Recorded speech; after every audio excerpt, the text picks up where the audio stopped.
শিক্ষাৰ্থীসকল, আজি মই তোমালোকৰ বাবে লৈ আহিছোঁ মেট্ৰিক পৰীক্ষাত এছেৰ সলনি ষ্টৰী ৰাইটিং থাকে। আজি এই ক্লাছত মই এটা ষ্টৰী ৰাইটিং অৰ্থাৎ গল্প কিদৰে লিখিব লাগে তোমালোকক শিকাবলৈ লৈছোঁ। তাৰ আগতে মই কৈছোঁ গল্পৰ লিখাৰ এটা কিছুমান নিয়ম নীতি আছে। এই নিয়ম নীতি অনুসৰি যদি গল্পটো লিখে তেনেহ'লে তোমাৰ 100% নম্বৰ পাব গল্পটো। এটা গল্পত সাধাৰণতে 6 মাৰ্ক থাকে, তোমালোকে 6 মাৰ্ক পাবলৈ সক্ষম হ'বা। গল্পটো লিখাৰ আগতে কুৱেশ্যন পেপাৰত কিছুমান আউটলাইন বা হিণ্টছ দিয়া থাকে। এই হিণ্টছ বা আউটলাইনখিনি চাই আমি গল্পটো কেনেকুৱা হয় সেইটো আমি বুজি ল'ব লাগিব। এই বুজি ল'বলৈ কি কৰিব লাগিব? প্ৰথমতে ষ্টৰীত যিবিলাক আউটলাইন আছে সেই আউটলাইনখিনি আমি চাব লাগিব। আউটলাইনবিলাক কি আছে? এই আউটলাইনবিলাক অনুসৰি চিৰিয়েল বাই চিৰিয়েল অৰ্থাৎ ধাৰাবাহিকতা বজাই ৰাখি প্ৰথম যিটো আউটলাইন আছে সেই আউটলাইনটোৰ ওপৰত ভিত্তি কৰি আমি লিখিব আৰম্ভ কৰিব লাগিব। তাৰপিছত কোনটো আউটলাইন আছে সেইটো চাব লাগিব, তাৰপিছত সেইটো লিখিব লাগিব, তাৰপিছত কি আছে সেইটো লিখিব লাগে। অৰ্থাৎ আমি ধাৰাবাহিকতা বজাই ৰাখি আমি এটা ষ্টৰী ৰাইটিং লিখিব লাগে। আৰু ষ্টৰী ৰাইটিং লিখোঁতে কি কৰিব? এইবিলাক এক্সটেনশ্যন কৰিব লাগিব, এইবিলাক বহলাই লিখিব লাগিব। কেৱল সেইকেইটাই আউটলাইনবিলাক লিখিলেই কেতিয়াও নম্বৰ নিদিয়ে। তাৰপিছত কি কৰিব লাগিব? ইয়াৰ অৰ্থখিনি বুজিব লাগিব। তাৰপিছত কৰিব তোমালোকে ষ্টৰী ৰাইটিং লিখোঁতে সদায় তোমালোকে চিম্পল চেণ্টেঞ্চ, সহজ সৰল বাক্য ব্যৱহাৰ কৰিব। কেতিয়াও জটিল ফ্ৰেজ বাক্য ব্যৱহাৰ নকৰিব। ষ্টৰীটো যাতে এট্ৰেক্টিভ হয় অৰ্থাৎ আকৰ্ষণীয় হয় সেইভাৱে তোমালোকে কি কৰিবলৈ সজাই পৰাই ল'ব লাগিব। আৰু পাৰিলেই কিছুমান কোটেশ্যন ব্যৱহাৰ কৰা ভাল। কিছুমান কোটেশ্যন ব্যৱহাৰ কৰিলে গল্পটো আকৰ্ষণীয় হৈ পৰে। আৰু এটা কথা হ'ল ষ্টৰী ৰাইটিং লিখোঁতেই অনাৱশ্যক কিছুমান বাহিৰা কথা লিখি সময় নষ্ট কৰিব নালাগে বা দীঘলীয়া কৰিব নালাগে। আৰু সকলোতকৈ ডাঙৰ কথা হ'ল ষ্টৰী এটা লিখোঁতেই প্ৰথমতে ষ্টৰীখন বুজি কি পালা সেইটোৰ শেষত লিখিব মৰেল অৰ্থাৎ নীতি বাক্য। এই এটা ষ্টৰীৰ পৰা পঢ়ি তোমালোকে কি শিকিলা সেইটো লিখিব। এইটোক কি বুলি কোৱা হয়? মৰেল বুলি কোৱা হয়। এইটোক শেষত লিখিব।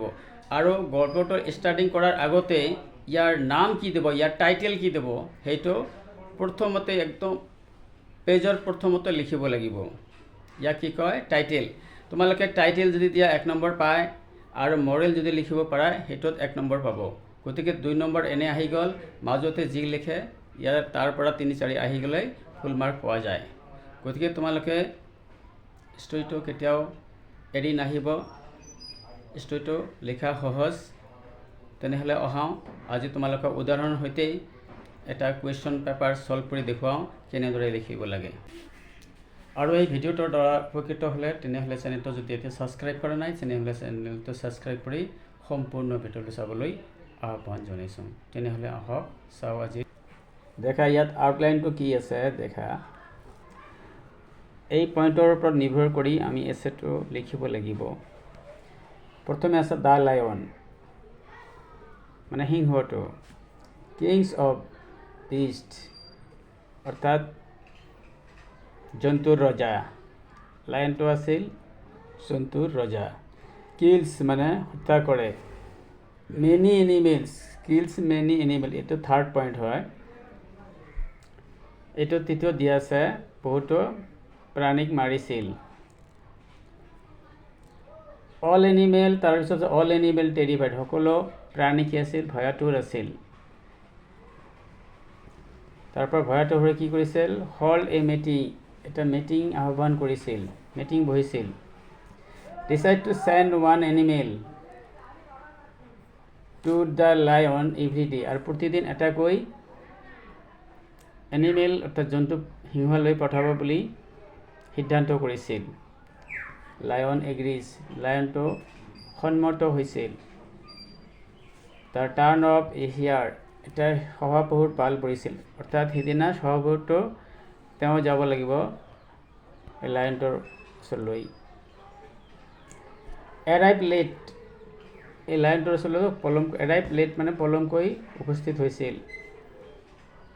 Tales there is another lion, আৰু কৈছিল অন্য এটা সিংহই ইন দ্য ফৰেষ্টত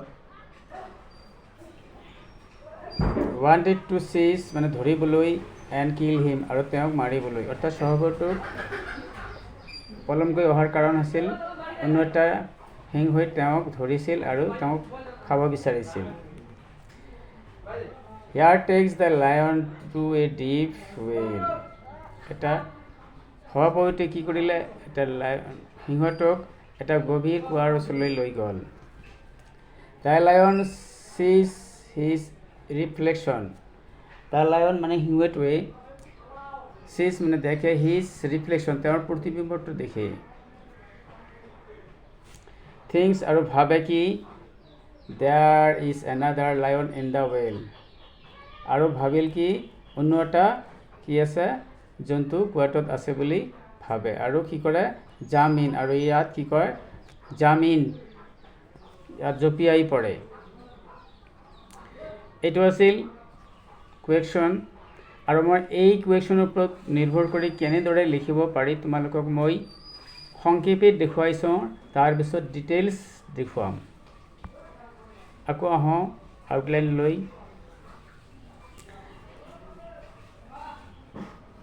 ইয়াত দেখা আউটলাইন আছে কি এ লায়ন, যদি ইয়াত প্ৰথম পইণ্টটো আছে এ লায়ন, গতিকে প্ৰথম পইণ্টৰ এই বিষয়ে অলপ দুটা তিনিটা শাৰী লিখিব লাগিব। এ লায়ন, ইয়াৰ আগতে আমি কি উত্তৰটোত কি লিখিম, এনচাৰ হ'ব ওৱান্স আপন এ টাইম, এসময়ত there was a lion in the jungle, জংঘলত এটা লায়ন আছিল। হি ৱাজ ভেৰি ফেৰাচিয়াছ, তেওঁ বৰ ভয়ংকৰ আছিল।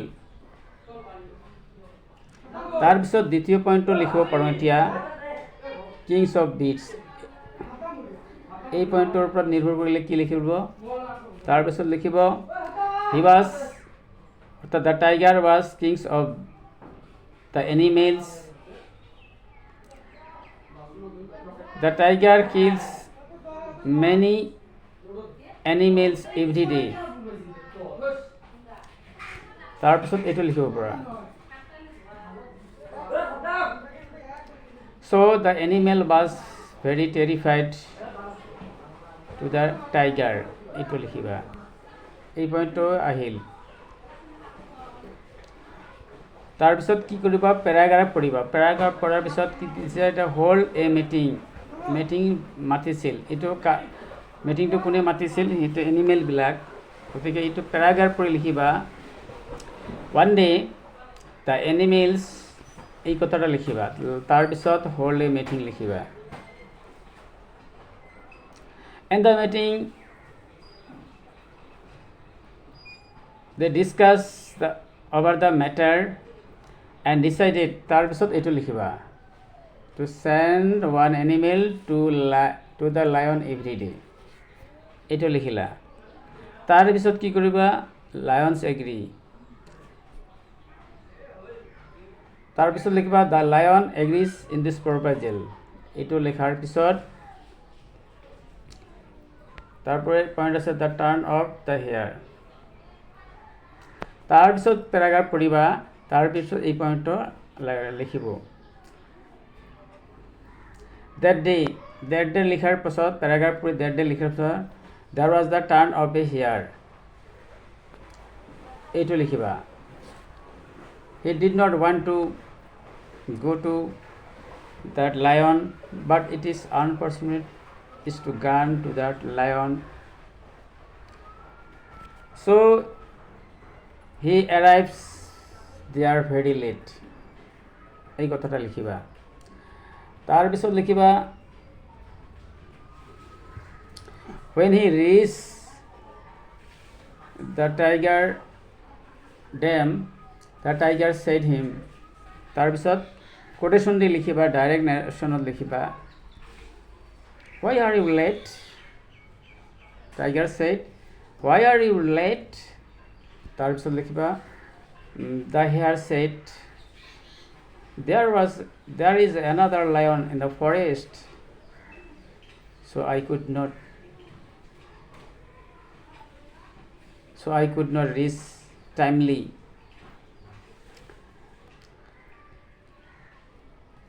Wanted to seize and kill him.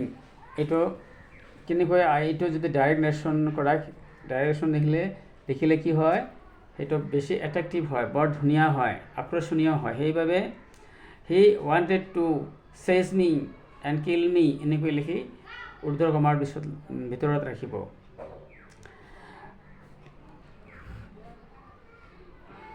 তাৰপিছত লিখিবা then the lion was very angry and he wanted to know where the tiger was. then তাৰপিছত কি কৰিব, তাৰপিছত এইটো লিখিবা the hare takes the lion to a deep well and see the well where there was another lion was hiding.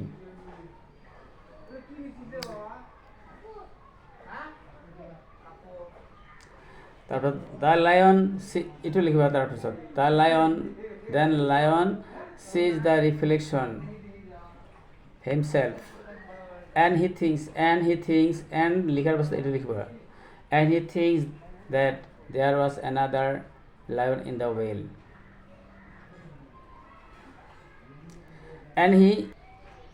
and died in the well. এনেদৰে লিখিবা। এইটো লিখাৰ পিছত এতিয়া এই ষ্টৰিটোৰ এটা এট্ৰেক্টিভ কি দিব লাগিব, টাইটেল দিব লাগিব। টাইটেলটো কি হয়, সকলোৰে ওপৰত হয়, গতিকে লেটাৰ ৰাইটিঙৰ প্ৰথম হেডিংছ যিটো আছে সেইটো টাইটেল বুলি কয়, এইটো লিখিবা। এনেকৈ লিখিবা the intelligent hare. The intelligent hare এই কথাটো লিখিবা, এইটো টাইটেলত থাকিব, বুদ্ধিমান স্বভাৱটো। তাৰপিছত মই যেনেকৈ কৈছোঁ তোমালোকে দেখিবা ঠিক এনেদৰেই আছে, এটাৰ পিছত এটালৈ যদি তোমালোকে দেখিবা প্ৰায় একেদৰেই আছে।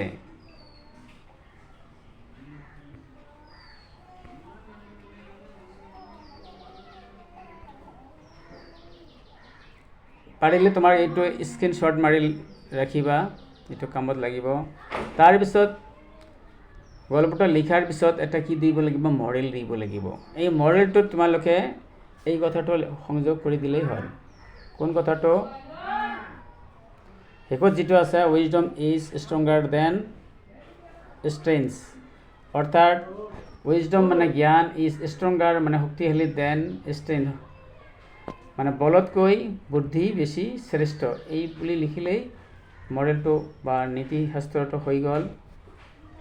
এনেকৈ তোমালোকে কি কৰিব, এটা ষ্টৰি লিখাৰ এটেম্প ল'ব। আৰু মই জানো মই যেনেকৈ শিকালোঁ, যদি তোমালোকে এনেকৈ নিজৰ বুদ্ধিৰে লিখা যিকোনো ষ্টৰি সহজে লিখিব পাৰিবা। আজিলৈ ইমানেই। ভিডিঅ'টো যদি ভাল লাগে তেনেহ'লে লাইক কৰিব, আৰু এতিয়াও যদি ছাবস্ক্ৰাইব কৰা নাই তেনেহ'লে চেনেলটো ছাবস্ক্ৰাইব কৰি মোক উৎসাহিত কৰিব।